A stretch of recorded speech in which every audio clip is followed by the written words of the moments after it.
Hello friends, welcome to Innovators Adda platform. So now in this session, we are going to talk about the important topics that is associated with the GPAT examination. Many of you are going to appear for the GPAT 2022 examination. So whatever the important topics, whatever the important themes from where the questions are being asked, I'm going to discuss in this lecture that is going to be valuable for the upcoming examination as well as for the GPAT 2022 examination. So let's have a watch. So first we need to understand the examination pattern of GPAT. GPAT का exam pattern क्या है उसको जरा समझना जरूरी है हम लोगों के लिए. So if you go through the pattern of GPAT examination, definitely 125 questions are there and they are having the 500 marks, means one question is going to be of 4 marks. Understand? Definitely 1 by 4 negative marking is there and I would recommend you just go for the calculated risk taking. Risk आपको लेना पड़ेगा क्योंकि 1 by 4 negative marking है, but definitely you should take calculated risk. Means अगर आपको लगता है कि आप कट ऑफ आराम से इजिली क्लियर कर रहे हो, please do not take the risk. अगर आपको लगता है कि मामला बॉर्डर पे है, please go for the risk because it is having the 1 by 4 negative marking. Now coming on the core areas, what are the core areas that are going to be covered through the syllabus of GPAT examination? So the main subject is pharmaceutical chemistry, pharmaceutics, pharmacology, pharmacognosy and some miscellaneous subjects are there. If you go through the syllabus of PCI of that B pharmacy course, definitely 36 subjects are going to be there. लेकिन उसमें कुछ important subject आपको पढ़ना है, पूरा syllabus नहीं पढ़ना है. अगर पूरा सिलेबस आप पढ़ते हैं, लाइन बाय लाइन पढ़ते हैं, एक एक किताबें पढ़ते हैं, that is going to be the biggest blunder for this preparation. आपको ये नहीं करना है. You have to prepare it smartly. So the good thing is that they have already describe the core syllabus what they are going to ask. From pharmaceutical chemistry they are going to ask 38 questions. From pharmaceutics they are going to ask 38 questions. From pharmacology they are going to ask 28 questions. Each and everything is fixed. Pharmacognosy 10 question will be there. 114 question is there. The remaining 11 question are going to come from this jurisprudence, microbiology, HAP and biochem. So different subjects are there, but the important weightage goes to these 4 major subjects. और अगर आप थोड़ा सा cut off अगर आपने ध्यान से देखा होगा तो कट ऑफ कितना जा रहा है, 160 से लेके 180 marks, means 40 to 45 questions you need to correct. You need only and only 40 and 45 questions out of 125 questions. ये टफ है, मुश्किल है. You better decide. आप अच्छे से डिसाइड कर लीजिए. Is it going to be very tough examination or it is going to be very easy examination? अब सोच के देखो कि आपको 40 करना है, केवल आप केमिस्ट्री ढंग से पढ़ लो तो 38 क्वेश्चन, यानी कि 2 सब्जेक्ट पढ़ के भी इस एग्जाम को क्रैक किया जा सकता है. लेकिन मैं आपको ये गलती करने का मौका नहीं दूंगा. मैं आपको सजेस्ट करूंगा कि आप ये सारे सब्जेक्ट पढ़ के जाइए. ठीक है? क्योंकि हमें पता नहीं कि हमने जो पढ़ा हुआ है शूटिक्स में या केमिस्ट्री में एग्जैक्टली वही आने वाला है. हो सकता है क्वेश्चन ट्विस्ट करके आ जाए, या हो सकता है जो टॉपिक आपने छोड़ दिया हो, तो आपको और भी सब्जेक्ट को लेके साथ में चलना पड़ेगा. ठीक है? इसका ये मतलब नहीं कि पूरा सिलेबस, जो इंपॉर्टेंट सब्जेक्ट उसको. तो चलिए हम लोग डिस्कशन कर लेते हैं क्या क्या सब्जेक्ट है फार्मास्यूटिक्स में. देखिए, फार्मास्यूटिक्स की अगर बात की जाए तो अगर हम लोग फर्स्ट सेमेस्टर में बात करते हैं तो उसको बोलते हैं जनरल फार्मेसी. जनरल फार्मेसी, ये जो मैं लिखता जा रहा हूं इसको आप लोग लिख लीजिए. ठीक है? जनरल फार्मेसी में जो बोल रहा हूं उसको ध्यान से सुनिए और लिख लीजिए. जनरल फार्मेसी में आपसे इंडियन फार्माकोपिया के बारे में पूछा जाता है. देखिए, अपने आप में सब्जेक्ट ये बहुत बड़ा है, पूरा सेमेस्टर आपको पढ़ाया जाता है, बट स्मार्ट स्टडी क्या करनी है, आपको इंडियन फार्माकोपिया केवल पढ़नी है. इट्स एडिशंस, कौन सा एडिशन किस ईयर में आया था, हु वॉज द चेयरमैन, और आईपीसी क्या है, आईपी को रिलीज कौन करता है, Indian Pharmacopoeia Commission. That is going to be sufficient for you. Then now coming on the prescription. once you have completed the pharmacopoeia topic, just come on the prescription topic. ठीक है? Prescription आपने पढ़ लिया, उसमें कुछ terms पूछे जाते हैं, लैटिन टर्म्स होते हैं. एसओएस क्या होता है, पीआईडी क्या होता है, ट्रिसडे क्या होता है, वो सारी चीजें. Parts of the prescription, superscription, inscription क्या क्या होते हैं, this two things are very important. और ये जो टर्म्स होते हैं ना फार्मासिस्ट के एग्जाम में बहुत पूछे जाते हैं। एसओएस मीन्स क्या, व्हाट इज एसओएस मीन्स, ये आपको समझना है, पढ़ना है, ठीक है। उसके बाद डोसेज फॉर्म एक टॉपिक है, that is going to be very important. In that monophasic dosage form, monophasic liquid dosage form, जिसमें कि सिरप है, एलिक्जर्स है, ये सारे आपको पढ़ने हैं, लिंक्टस है। एक एक लाइन की डेफिनेशन बना लीजिए, व्हाट इज सिरप, और सिरप में भी जो आईपी के हिसाब से है कितना परसेंटेज है, वो 66.7% वेट बाय वॉल्यूम, यूएसपी के हिसाब से कितना है। आप ध्यान से मेरी बात को सुनिए, और जो मैं बोल रहा हूँ वीडियो जहां फास्ट हो जाए वहां पॉज कर करके आप लिखते जाइए, इसको आप लिख लो, ठीक है। कुछ चीजें मैं लिख रहा हूं, कुछ चीजें बोल रहा हूं, तो अगर आप अगर वीडियो स्किप करके देखोगे तो आपका डेफिनेटली बहुत ही ज्यादा लॉस होने वाला है, मैं आपको बता दे रहा हूं, ठीक है। फिर बाईफेजिक डोसेज फॉर्म में, बाईफेजिक डोसेज फॉर्म में सस्पेंशन, सारी चीजें लिखना पॉसिबल नहीं, वीडियो बहुत बड़ी हो जाएगी, इस बात को आप समझिए। तो इसलिए मैं टॉपिक का नाम लिख दे रहा हूं, उसमें क्या पढ़ना है वो बता रहा हूं आपको। सस्पेंशन में फ्लॉकुलेटेड सस्पेंशन, डिफ्लॉकुलेटेड सस्पेंशन के बीच में डिफरेंस पढ़ना है आपको, ठीक है। कौन सा स्टेबल होता है, कौन सा अनस्टेबल होता है, सब चीजें। इमल्सन क्या होता है, कितने टाइप का होता है, और इमल्सन से ही एसोसिएटेड क्रीम्स के बारे में थोड़ा पढ़ लेना, क्योंकि क्रीम्स भी इमल्सन ही होती हैं। Vanishing cream oil in water होती है कि वाटर इन ऑयल होती है, cold cream oil in water होती है कि वाटर इन ऑयल होती है, ये कॉन्सेप्ट आपको क्लियर होना चाहिए। फिर इमल्सन में एक आइडेंटिफिकेशन टेस्ट होता है, water solubility test, dye test, different how you are going to identify which emulsion is there, whether it is oil in water emulsion or it is water in oil emulsion और oil in water emulsion, कैसे आप identify करने वाले हो, ठीक है। उसके बाद सपोजिटरीज,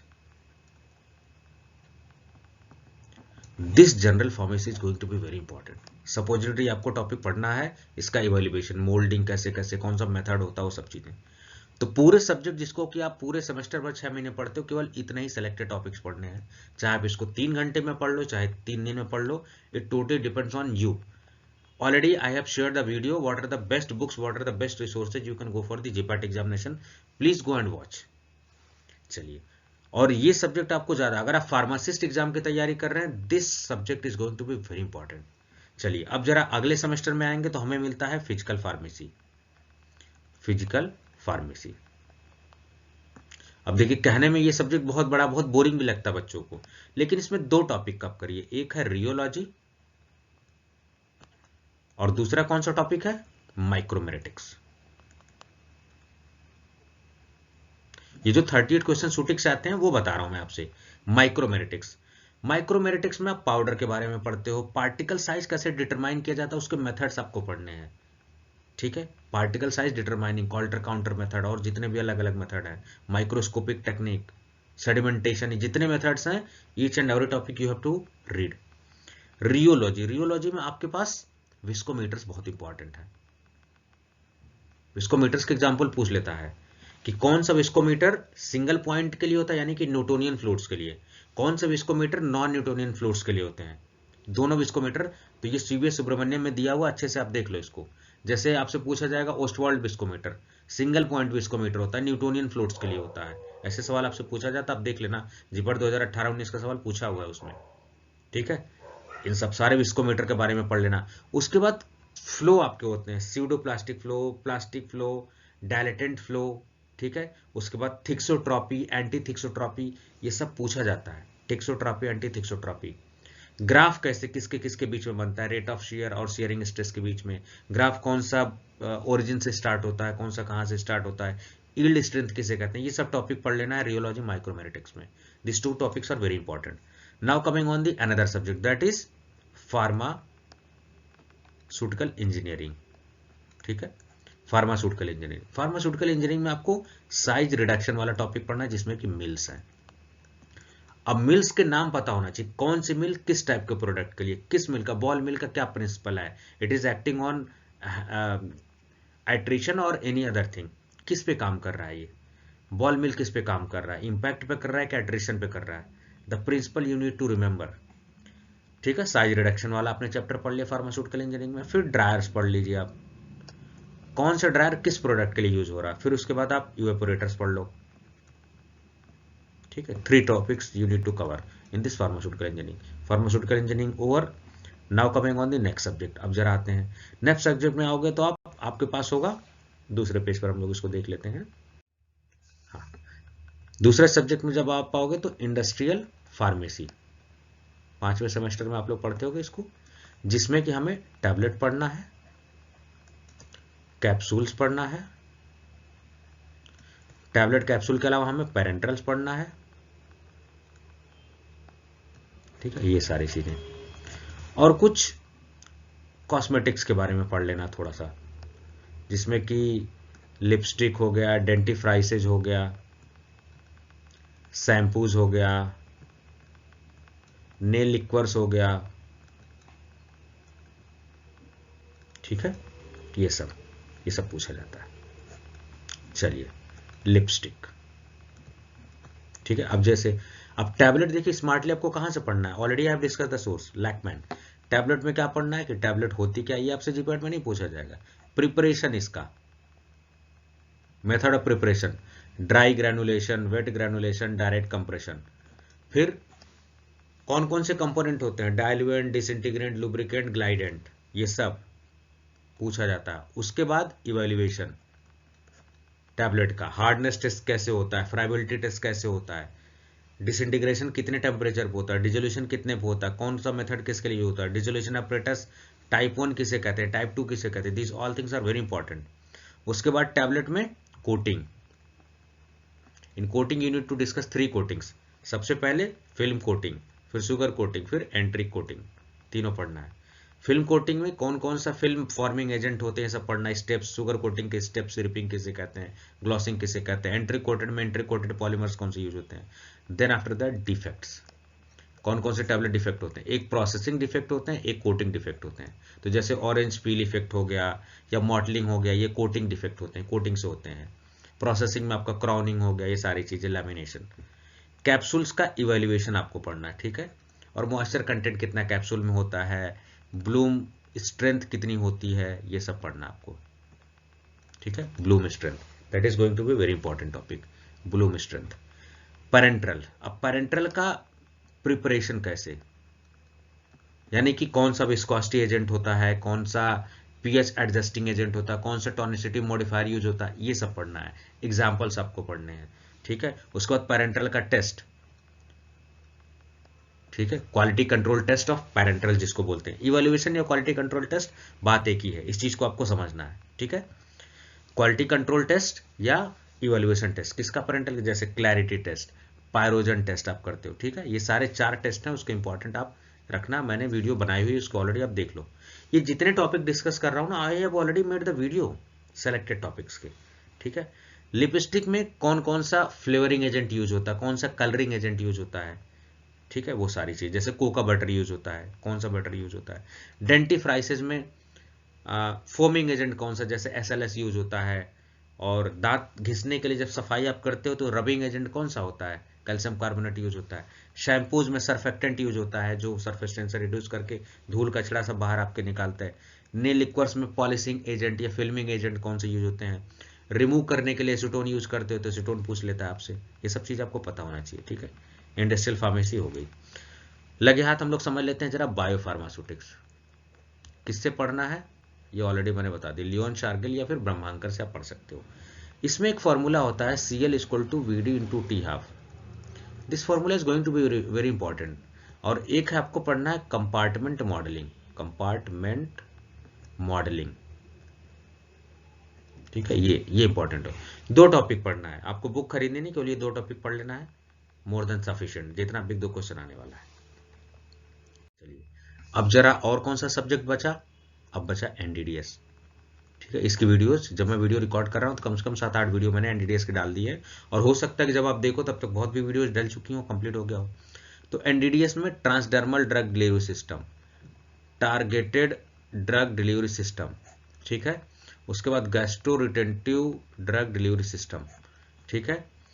उसके अलावा इम्प्लांट्स, ये कुछ इंपॉर्टेंट टॉपिक्स हैं जिनसे पूछा जाता है सवाल। जैसे ट्रांसडर्मल में पैचेज किससे बना होता है, उसमें एक परमिएशन इनहांसर होता है, तो एग्जांपल्स आपसे पूछ लेता है, what are the examples of permeation इनहांसर्स।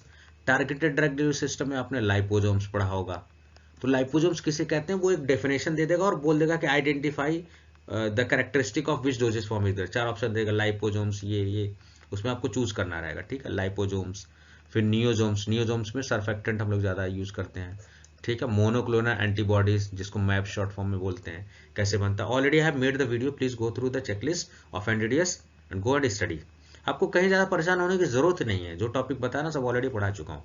गैस्ट्रोरिटेंटिव drug delivery system कौन सा होता है, थोड़ा सा एग्जाम्पल्स इसके देख लेना आप, और मैकेनिज्म्स पूछता है, कौन कौन से मैकेनिज्म आप गैस्ट्रोरिटेंटिव सिस्टम में, जैसे आप फ्लोटिंग सिस्टम बनाते हो, नॉन फ्लोटिंग सिस्टम बनाते हो, या फिर आप इनफ्लेटेबल सिस्टम बनाते हो, bio adhesive system, bio adhesive,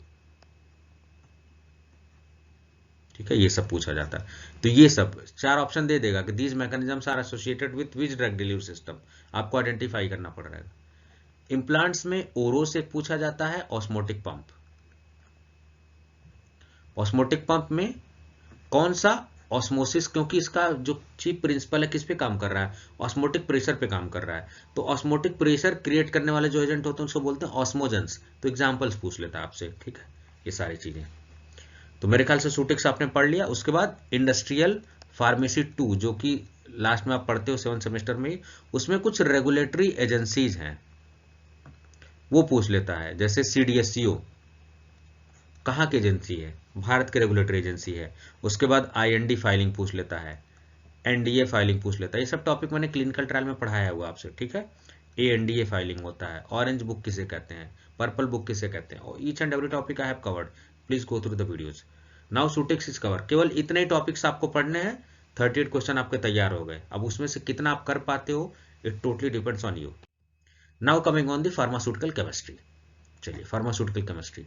अब फार्मास्यूटिकल केमिस्ट्री भी बहुत इंपॉर्टेंट सब्जेक्ट है, क्यों, क्योंकि 38 क्वेश्चन यहाँ से पूछे जा रहे हैं। थोड़ा मैं धीरे धीरे पढ़ा रहा हूँ, वीडियो लंबी हो जाए, लेकिन ये वीडियो बहुत इंपॉर्टेंट होने वाली है, आपके मेहनत को, आपके एफर्ट को बिल्कुल कम कर देगा, वरना बहुत फ्रस्ट्रेट हो गए इस चीज के लिए। चलिए, तो सबसे पहले हम लोग देखते हैं ऑर्गेनिक केमिस्ट्री। ऑर्गेनिक केमिस्ट्री के सबसे पहले हमें बेसिक्स पढ़ने होते हैं। बेसिक्स कैसे, ऑर्गेनिक केमिस्ट्री किसे कहते हैं, आधे लोग को ये नहीं पता हो कि कार्बन कंपाउंड होता है नहीं होता है, इनऑर्गेनिक किसे कहते हैं, डिफरेंस ही नहीं पता होता है। आप में से बहुत सारे लोग हैं जिनको जानकारी है, मैं उनकी बात नहीं कर रहा, लेकिन जिनको नहीं आता उनको बेसिक्स आपको क्लियर करना है, ठीक है। फिर आपको SN1 SN2 रिएक्शन में डिफरेंस पढ़ना है, ठीक है। आइसोमेरिज्म आपको पढ़ना है, आयुपैक नोमेनक्लेचर पढ़ना है आपको, ठीक है। आइसोमेरिज्म में जियोमेट्रिकल आइसोमेरिज्म, उसमें RS system, EZ system, cis trans system, ये सब पूछा जाता है आपसे, ठीक है, ये सारी चीजें। तो ये सब बेसिक थोड़ा आपको पढ़ लेना है। उसके अलावा नेमिंग रिएक्शन, नेमिंग रिएक्शन पे वीडियो मैंने ऑलरेडी बना दी हुई है। 3 तरह के क्वेश्चन आते हैं, कभी कभी रिएजेंट दे देगा और ये इक्वेशन पे जो रिएजेंट है वो पूछ लेता है और प्रोडक्ट क्या बना, ठीक है। कभी ये पूछ लेगा, ये दोनों चीज देके ये पूछ लेगा, कभी ये रिएक्शन रहेगी, लिख देगा identify the name of reaction, आपको नेम ऑफ रिएक्शन 4 में दे देगा, Wolff Kishner reduction, Clemmensen reduction, you have to identify with the help of this agent, ठीक। कभी कभी आपसे प्रोडक्ट पूछ लेगा। तो इस तरीके के सवाल आपसे ऑर्गेनिक केमिस्ट्री में पूछ लिए जाते हैं, तो ये सब चीजें थोड़ा सा आप ध्यान देना। चलो, ऑर्गेनिक केमिस्ट्री के बाद inorganic chemistry, organic pharmaceutical chemistry, ठीक है। आईपीसी, आईपीसी में लिमिट टेस्ट बहुत पूछता है आपसे, लिमिट टेस्ट किसका, आर्सेनिक का। आर्सेनिक में गडजेट अपरेटस है वो बहुत इंपॉर्टेंट पूछता है। उसके बाद क्लोराइड का लिमिट टेस्ट, सल्फेट का लिमिट टेस्ट, ये सारी चीजें थोड़ा सा पूछ लेता है, आपको इसको देखना पड़ेगा, ठीक है। चलिए, उसके अलावा कुछ सिलेबस में आप देखोगे ना, तो कुछ एजेंट्स का नाम पूछा हुआ है, जैसे एंटी एसिड सिलेबस में दिया, उसके एग्जांपल्स पूछ लेता है कभी कभी आपसे। तो इनऑर्गेनिक फार्मास्यूटिकल केमिस्ट्री में इतना ही पढ़ना, ऑर्गेनिक केमिस्ट्री में आपको इतना ही पढ़ना, ज्यादा इंपॉर्टेंट यही है, इंपॉर्टेंट, ठीक है। बाकी समय होगा तो आप डिटेल में पढ़ लेना। ऑर्गेनिक केमिस्ट्री हो गई, इनऑर्गेनिक केमिस्ट्री हो गई, अब बायोकेमिस्ट्री पढ़ते हैं जरा। बायोकेमिस्ट्री में क्या पूछ सकता है, हालांकि मैं इस पोर्शन को लास्ट में डिस्कस करने वाला था, लेकिन यही डिस्कस कर लेता हूँ। बायोकेमिस्ट्री, उसमें साइकिल्स बहुत पूछे जाते हैं, जैसे मान लो ग्लाइकोलिसिस पूछा आपसे, तो ग्लाइकोलिसिस कहाँ होता है, किस जगह होता है, वो पूछ लेगा आपसे। ग्लाइकोलिसिस में एटीपी का फेट क्या होता है, एटीपी कितना बनता है, कितना खर्च होता है, टोटल एटीपी 36 बनता है कि 34 बनता है, बचता कितना 2 है, कितना कंज्यूम होता है, वो सब पूछता है आपसे, ठीक है। HMP shunt pathway, Krebs cycle, ठीक है, ये आपने बायोकेमिस्ट्री में साइकिल्स आपने पढ़ ली। दूसरा आपको एंजाइम्स के बारे में पढ़ना है, कौन कौन से एंजाइम्स क्या क्या होते हैं, हेलोजाइम किसे कहते हैं, एपोजाइम किसे कहते हैं, ये सब का डेफिनेशन पूछ लेता है आपसे। माइकलिस मेंटेन इक्वेशन के बारे में पूछ लेता है, ठीक है। एंजाइम्स आपने पढ़ लिया। उसके बाद कुछ एंजाइम्स होंगे और कुछ डिसीज उससे एसोसिएटेड होंगे।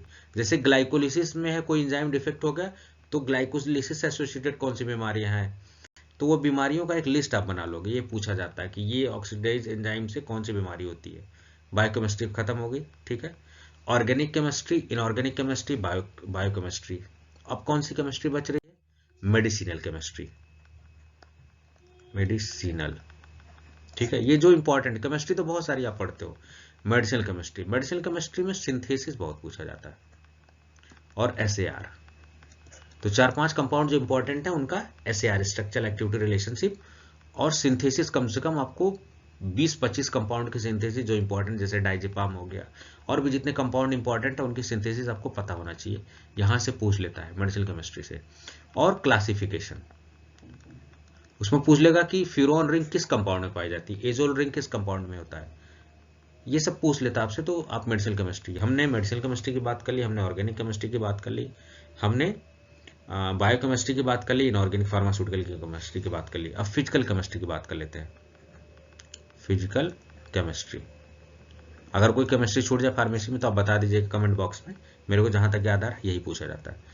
इसमें आपसे काइनेटिक्स पूछते हैं, ये फर्स्ट ऑर्डर काइनेटिक्स क्या है, सेकंड ऑर्डर काइनेटिक्स क्या है, ठीक है। ये सारे चीजें पढ़ना है। तो इतना पढ़ लोगे तो आपका केमिस्ट्री तैयार हो जाएगा। 38 क्वेश्चन, अब उसमें से कितना करते हो totally depends on you. Pharmacology, very important subject, 28 questions are being asked, 28 question.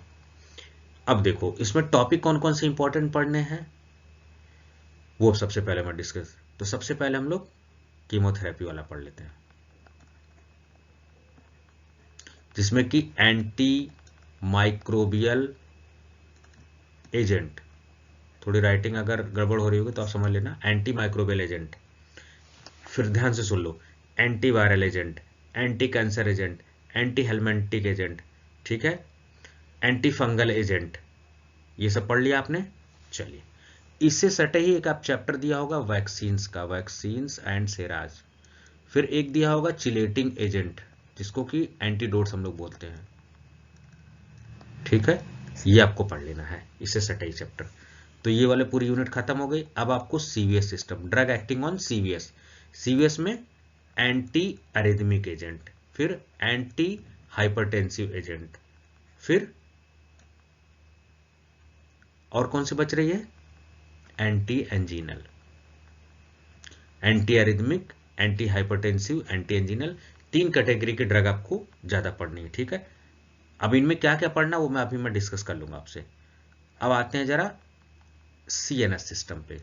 तो इसमें आप general anaesthetic, local anaesthetic, anti epileptic, anti psychotic, ठीक है, ये सब सारे एजेंट आप पढ़ते हो, इन सब के बारे में आप पढ़ लेना, ठीक है। चलो, फिर एक और आता है एएनएस, और एक ड्रग्स एक्टिंग ऑन जीआईटी, ठीक है। तो जीआईटी में जैसे एंटी अल्सर वगैरह पूछ लिया जाता है आपसे, ठीक है, एंटी हेलमेंटिक वगैरह सब पूछ लिया जाता है आपसे, ऑलरेडी मैं वीडियो बना चुका हूं।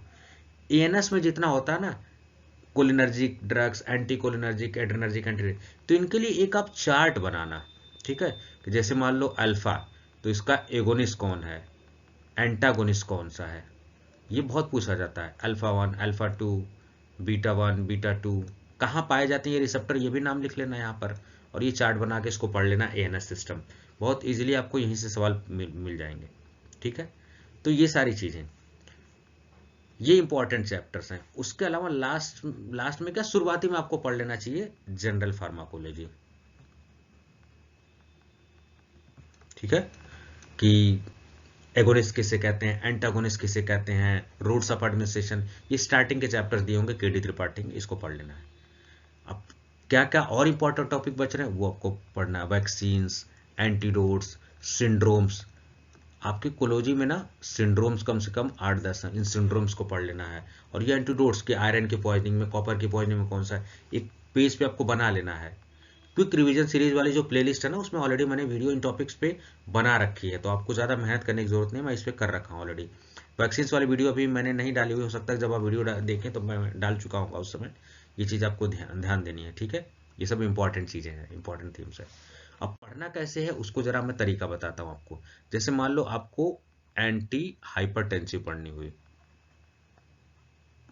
ठीक है, एंटी हाइपरटेंसिव, तो सबसे पहले हाइपरटेंशन पढ़ो।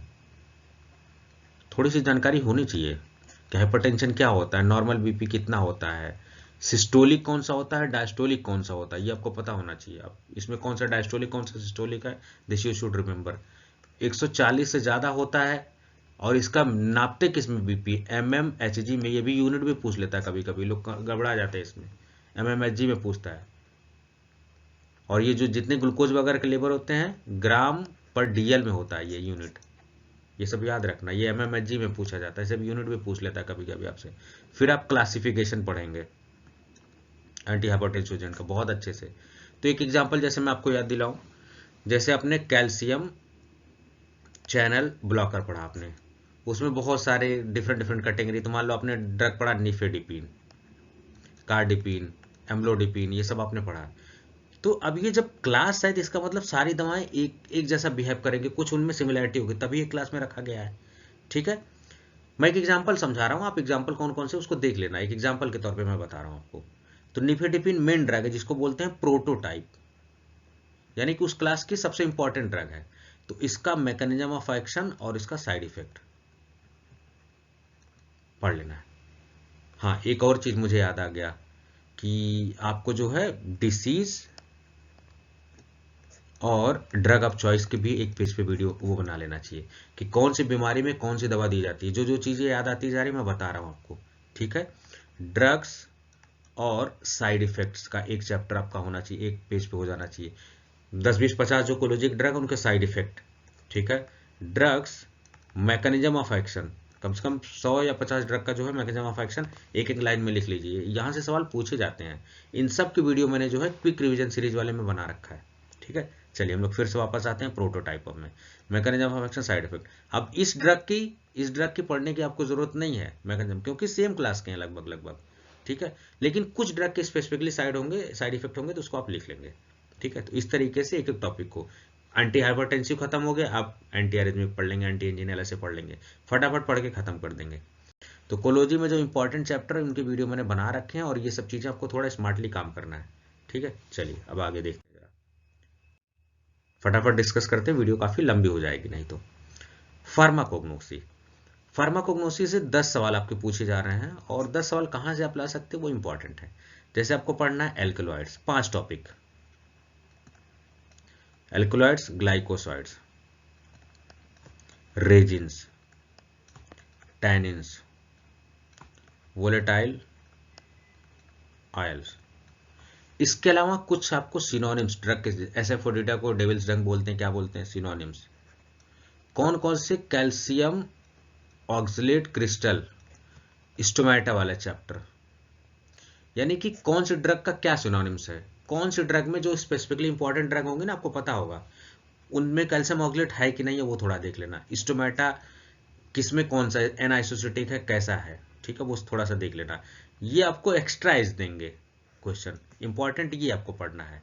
अब इनमें पढ़ना क्या, जैसे मान लो आपने एल्कोलॉइड उठाया, तो एल्कोलॉइड किसे कहते हैं, नाइट्रोजनस कंपाउंड होता है, क्या होता है, इसके बारे में थोड़ा सा आपने पढ़ लिया। उसके बाद केमिकल टेस्ट, बॉन्टेगर टेस्ट, और जितने भी टेस्ट हैं एसोसिएटेड सब आपको पढ़ना पड़ेगा, कौन कौन से केमिकल टेस्ट होते हैं। कलर याद रहे चाहे ना रहे, लेकिन नाम तो एटलीस्ट आपको पता होना चाहिए कि कौन सा जो है किसमें कौन सा टेस्ट यूज कर रहा है। फिर उसके अलावा इसका क्लासिफिकेशन कभी कभी पूछ लेता है, below mention drug is category of glycoside alkaloid, आपको पहचानना होगा एल्कोलाइड है ग्लाइकोसाइड है। जैसे डिजॉक्सिन है, कमेंट बॉक्स में कमेंट करके बताना क्या ये एल्कोलाइड्स है ग्लाइकोसाइड्स है, अगर ग्लाइकोसाइड्स है तो कौन सा है, कार्डिनोलाइड है, बुफाडिनोलाइड है, कौन सा है आपको बताना पड़ेगा, ठीक है। रेजिन्स में वैसे ही, रेजिन्स क्या होते हैं, केमिकल टेस्ट, क्लासिफिकेशन। टैनिन्स क्या होते हैं, केमिकल टेस्ट, जैसे गोल्ड बीटर स्किन टेस्ट पूछ देता है, gold beater skin test is associated with murexide, test is associated with caffeine, volatile oil, कैसे बनता है, ठीक है, उसका मेथड भी पूछ लेता है कि स्टीम डिस्टिलेशन से कौन से बनता है, नॉर्मल डिस्टिलेशन से कौन से बनता है, ये सब मेथड ऑफ प्रिपरेशन, ठीक है। वोलेटाइल ऑयल में भी जैसे एक आइसोप्रीन यूनिट है तो उसमें, और ये सब भी पूछ लेता है कि कितने आइसोप्रीन यूनिट होती हैं। अब इनमें एक और लिस्ट बना सकते हो, कौन सी ड्रग का कौन सा main chemical compound, chemical constituent या केमिकल कंपाउंड, ठीक है, वो भी एक सब पन्ने पे बना सकते हो। जैसे SF40 है तो उसका क्या है, क्लो का क्या यूजनॉल है उसमें सबसे इंपॉर्टेंट मेन कंपोनेंट, कोरिएंडर है तो उसमें क्या है, ये सब चीज आपको पता होनी चाहिए। तो फार्माकोग्नोसी इस तरीके से खत्म हो जाएगा। अब आते हैं फार्मास्यूटिकल जूरिस्प्रूडेंस। ये बहुत इंपॉर्टेंट पार्ट है, एन के जैन से आपको कवर करना है। मैं बार बार आपको बोलता हूँ, ये बुक बहुत ही अच्छी है, एन के जैन जैन साहब ने बहुत अच्छी बुक लिखी है। अब देखो, जब इस बुक को खोलोगे ना तो यहाँ एक्ट और कॉमा करके ईयर लिखा होगा, तो एक पेज पे आपको एक्ट और ईयर वाला पढ़ लेना है। वहीं से 2-3 सवाल पूछे जाते हैं आपके, कौन सा एक्ट किस ईयर में आया था। फिर उसके बाद DNC एक्ट पढ़ना है, ड्रग्स एंड कॉस्मेटिक एक्ट पढ़ना है, ठीक है। अब इन सब एक्ट में क्या पढ़ना है, एक्ट में कमिटीज कौन कौन सी हैं वो सब पढ़ना है। कमिटीज में एक्स ऑफिशियो मेंबर कौन सा है वो इंपॉर्टेंट है, ठीक है। फिर इसमें कोई प्रोविजन है उसको पढ़ना है, फाइन्स कितनी है वो पढ़ना है, डेफिनेशंस ये पूछी जाती हैं आपसे। तो जब DNC एक्ट पढ़ोगे तो उसमें शेड्यूल्स दिया होगा, तो आप एक चार्ट बना लोगे, एक में क्या होता है, बी में क्या होता है, सी में क्या होता है, इस तरीके से आप चार्ट बना लोगे, ठीक है, शेड्यूल ABC। उसके बाद फॉर्म्स का एक आपके पास चार्ट बन जाएगा कि रिटेल के लिए और स्टॉकिस्ट के लिए कौन कौन सा फॉर्म किसमें यूज किया जाता है, वो सब यूज कर लोगे, ठीक है, DNC एक्ट में। फिर उसके बाद डेफिनेशंस पूछी जाती है। मैंने कहा ना, हर एक्ट में डेफिनेशंस बड़ी इंपॉर्टेंट है। DNC एक्ट में आपसे एडल्ट्रेटेड ड्रग पूछता है, adulterated drug, spurious drug, miss branded drug, ये तीनों की डेफिनेशन वहां लिखी हुई है, इन तीनों को बहुत अच्छे से। लेबलिंग अगर गड़बड़ है तो उसको मिस ब्रांडेड बोलेंगे, स्पूरियस बोलेंगे, एडल्ट्रेटेड बोलेंगे। इन तीनों डेफिनेशंस को बहुत अच्छे से पढ़ लेना आपको। ड्रग्स की डेफिनेशन पढ़ लेनी है कि जो मेडिकल डिवाइसेज होती है क्या वो ड्रग्स में आती हैं कि नहीं आती हैं, न्यूट्रास्यूटिकल ड्रग्स में आते हैं कि नहीं आते हैं। This are very important topics, आपको पढ़ लेना है। फिर लेबलिंग इसमें पढ़ लेना है, ठीक है, कहां पर कौन सी लेबलिंग, कहां पर X लिख रहे हो, कहां पर RX लिखा जा रहा है, कहां पर क्या लिखा जा रहा है, सब लेबलिंग आपको पढ़ लेना चाहिए। जैसे सस्पेंशन में लिखा होता है शेक वेल बिफोर यूज, तो लेबलिंग आपने यूज कर लिया। फिर उसके बाद आपको कौन सा एक्ट पढ़ना है, फार्मेसी एक्ट पढ़ना है 1948, ठीक है। उसमें कौन सी कमिटीज हैं वो सब सारी चीजें देख लेना, ठीक है, प्रोविजंस क्या क्या हैं वो सब देख लेना। चलो, फार्मेसी एक्ट के अलावा फिर कौन सा होता है, मेडिकल टर्मिनेशन वाला जो एक्ट है उसको पढ़ना है, ठीक है, वो सारा चीजें आपने पढ़ लिया। फिर prevention of cruelty to animals act वाला जो चैप्टर है उसमें भी पढ़ लेना आपको। उसमें जैसे ये मेडिकल टर्मिनेशन वाला आपको समझाऊं तो उसमें लिखा होगा कि किस कंडीशन में टर्मिनेशन किया जा सकता है, किस कंडीशन में नहीं किया जा सकता, कि जब 12 वीक का बच्चा होगा, जब कितना रजिस्टर्ड, वो एक प्रोविजन दिया हुआ है एनके जैन में, वो आप पढ़ लेना उसको।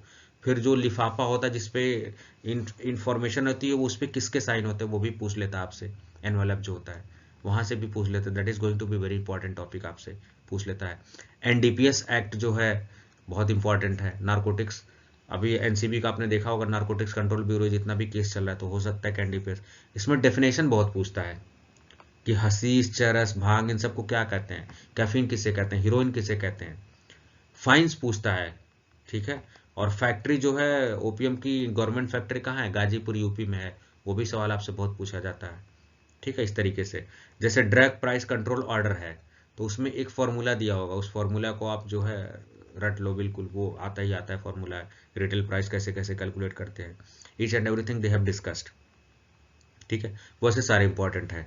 फिर कमिटीज जहां जहां पर इंपॉर्टेंट है उसमें एक्स ऑफिशियल मेंबर कौन कौन से, तो वो, हाँ एक चीज मैं भूल गया, DNC एक्ट में एक कमेटी है ड्रग कंसल्टेटिव कमेटी और DTAB, कितने सदस्य होते हैं, इनका क्या फंक्शन होता है, एक्स ऑफिशियल मेंबर कौन सा होता है, ये सवाल पूछा जाता है। बिल्कुल इसको आराम से पढ़ लेना, ठीक है। प्रोविजन, फाइन्स, डेफिनेशन ये आपको पढ़ लेना है।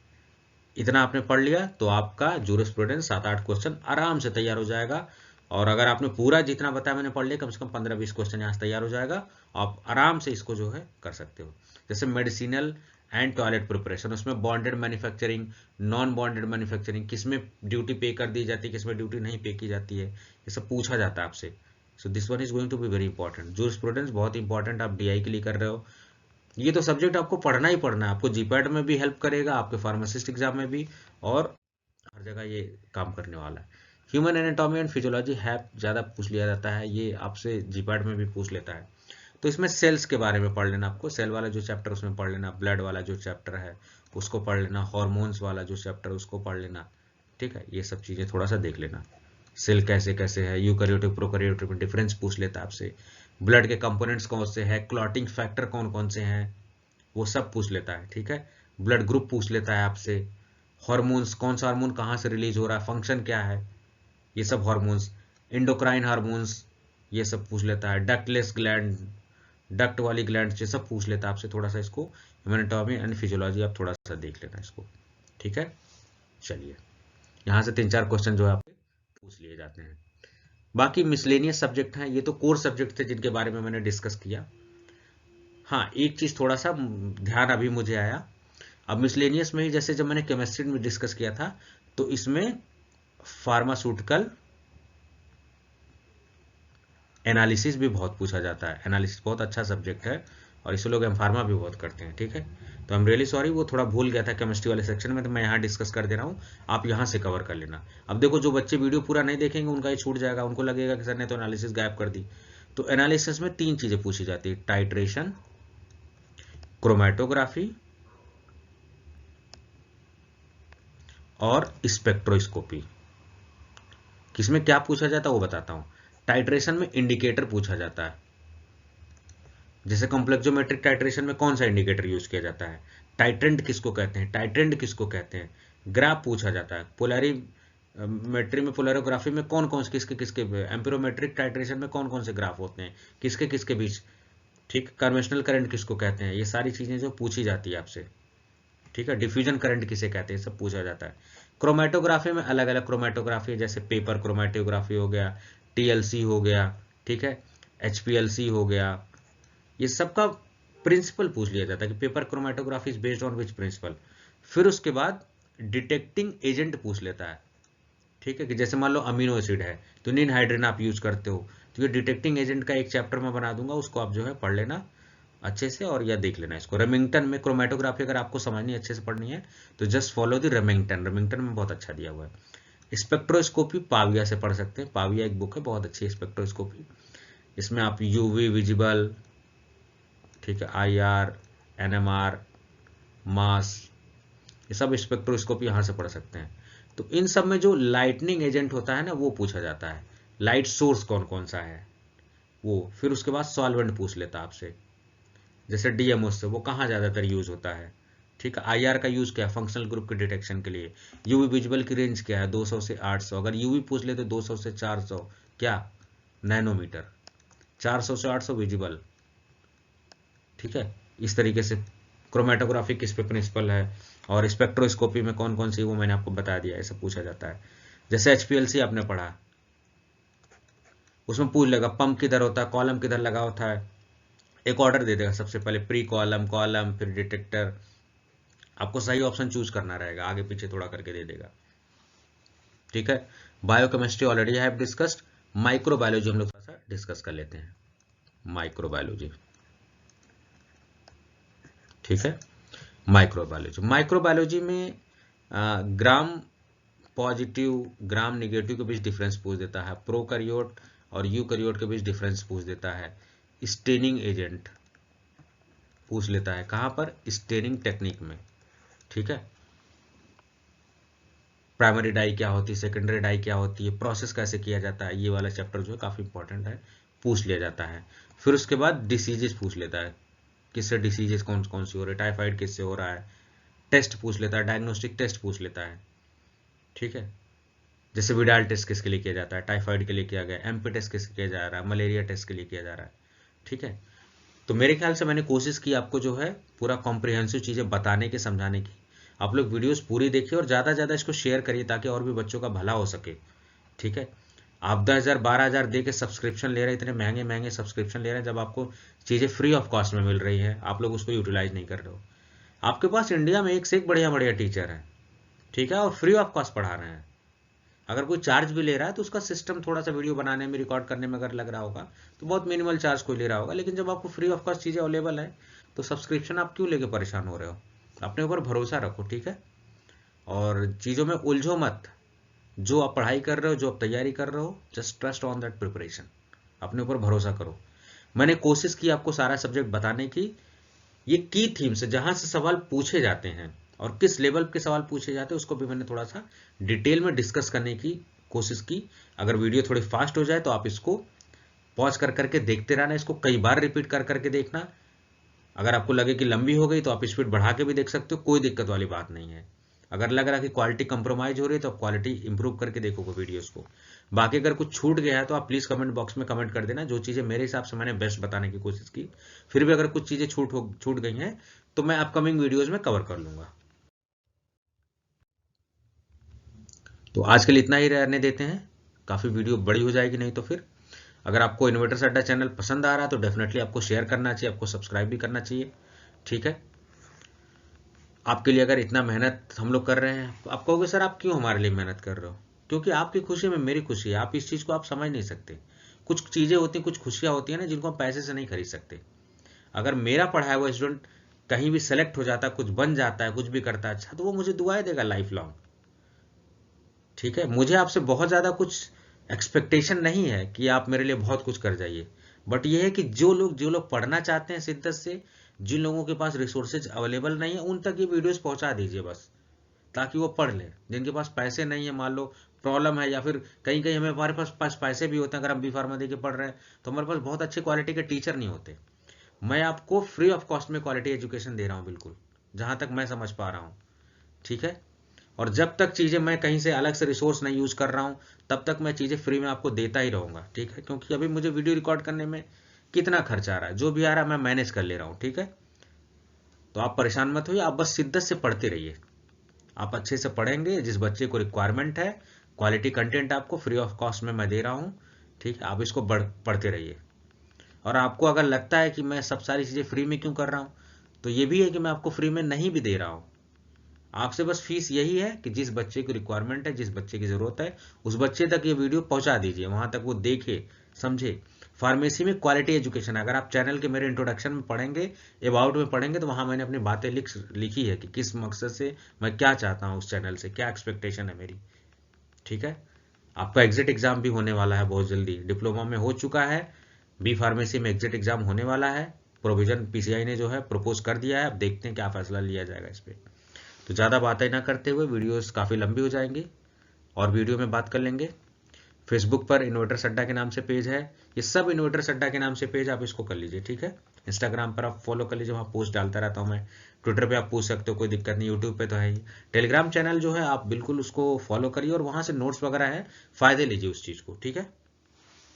ज़्यादा से ज़्यादा इस चैनल को आप इसका बेनिफिट उठाइए, ठीक है। इस चीज़ को आपको समझना है थोड़ा सा।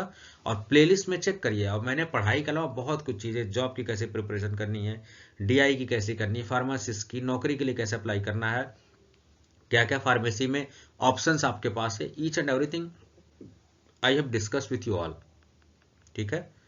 चलिए, तो इसी के साथ हम लोग जो है वीडियो को एंड करेंगे। Thanks for the watching. आपने बहुत पेशेंस से इस वीडियो को देखा। थैंक यू वंस अगेन। Have a good day.